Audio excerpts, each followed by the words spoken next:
Half-Life 2 is probably the single most loved and revered PC game in existence, even above all these ones. There's a reason why the Half-Life 3 hype's been going on for more than a decade now. I mean, look at all these scores. These are some pretty good scores. Evan, what the frick, man? But to be fair, Half-Life 2's success does not come out of nowhere. The first Half-Life was already seen as a masterpiece by most of those lucky enough to have played it. Damn, we talked about this, dude! Back then, Half-Life was already considered to be a revolution. The game's world felt real and coherent at a level that very few games managed to achieve back in the days. You know, for example, you wouldn't get new weapons by running in a big flowing colorful gun icon, but by actually picking them up on the corpses of your freshly killed enemies. Or on the weapon rack, you know, where they're supposed to be. The way the story was presented, the way the characters would interact with you, and overall the way the game was built to be as immersive as possible, all of this was really new and impressive. And keep in mind that it was before the release of any of those. But what really set it apart from the rest was its use of scripts. It was a real show of force for a game that was released 20 years ago. And even though I have no doubts that eventually the fully linear and loaded with scripts FPS games would have become a standard in the industry nonetheless, I'm not sure that the Halo or Call of Duty that we've all played would have turned out the way they did, or would have been released and popularized when they did, if Half-Life had never been released. But back to Half-Life 2. The general consensus at its release was that Valve's game was a masterpiece. However, the hype surrounding it at its release or the gamers' love for the series might have initially blinded the judgment. Our judgment on the game, because I fucking loved it the first time I played it when I purchased the orange box. And when it comes to journalists, well, it wouldn't be the first time for the game to be misrated, right? So, was Half-Life 2 really that good?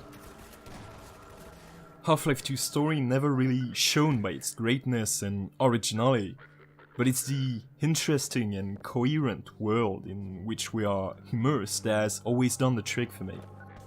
However, the scripts, which are one of the strengths of the game, keeping it cinematic and impressive and in a way making you more focused on the story and aware of the world around you, are also a noticeable weakness. They heavily slow down the rhythm of the game. Granted, it doesn't feel as bad as all the downtimes in the recent Doom where you would just be stuck in a room, forced to listen to some hologram talk to you for 5 minutes straight, when all you want to do is shoot some demons, but still. Waiting for some random character to finish talking with another NPC, to then walk very slowly all over the room to unlock and open some shitty door and then to finally deign move aside so that you can go through the doorway isn't fun. It isn't immersive either, it's just plain boring. So much that, on me at least, it has the exact opposite effect of what was intended. I mean, during scripted sequences, I often find myself dicking around, throwing stuff on people, messing with the gravity gun, and unfortunately not paying attention at all to the story. But I mean, yeah, if I'm being 100% honest, that could also be a sign of some dormant ADHD on my part. Yeah. To the roof, Gordon. This way, Gordon.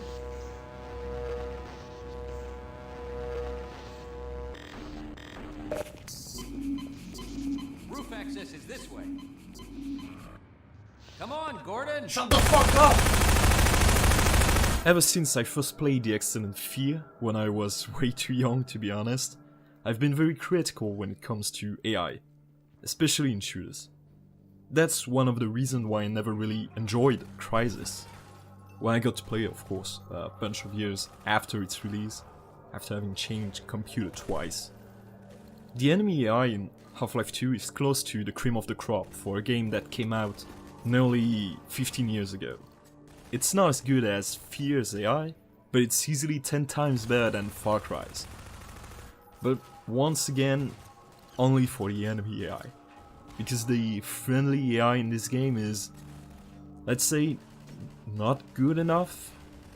When your foes are able to steal information, to take cover, to surround you, or to throw a grenade when you're waiting for them behind a wall, instead of just rushing in one by one, it feels weird that the only thing your mates are really good at is at being shot in the head by snipers.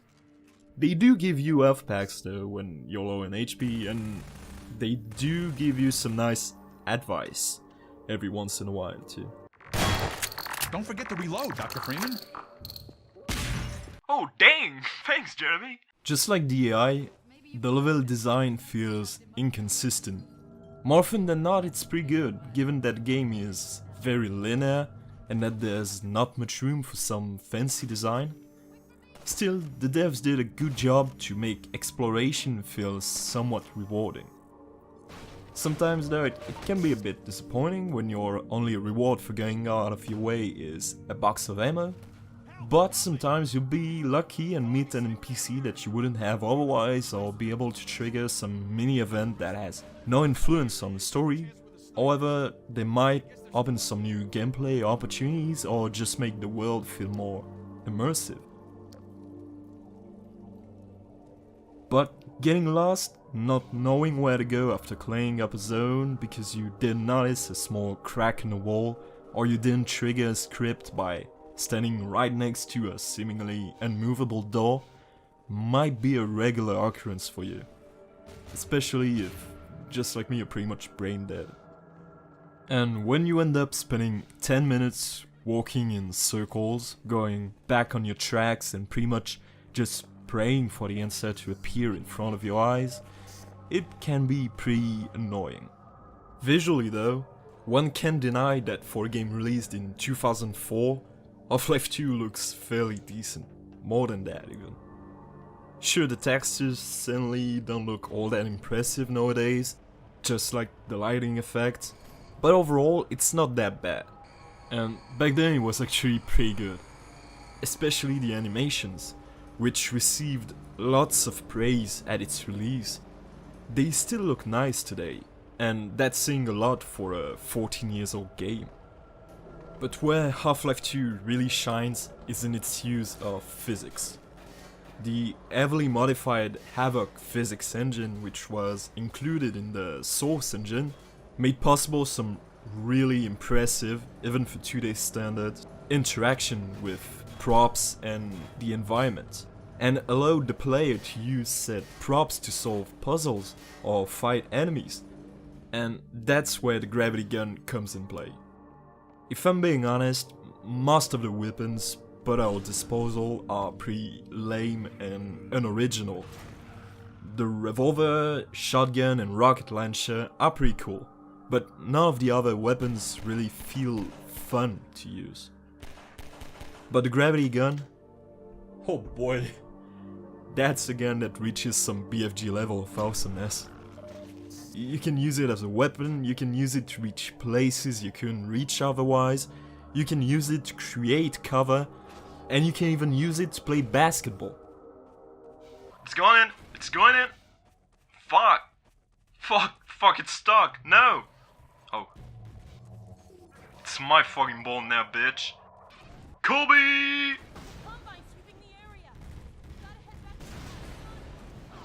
I mean, I don't give a fuck. I score a fucking 3-pointer even if it's the last fucking thing I ever do. I didn't score. Overall, Half-Life 2 fully deserves the love and attention it has received over the years. More than that, Valve's game has aged like good wine, and is still as good as it was 14 years ago. That alone is a pretty impressive feat. And the same thing can't be said for over 99% of the old school masterpieces.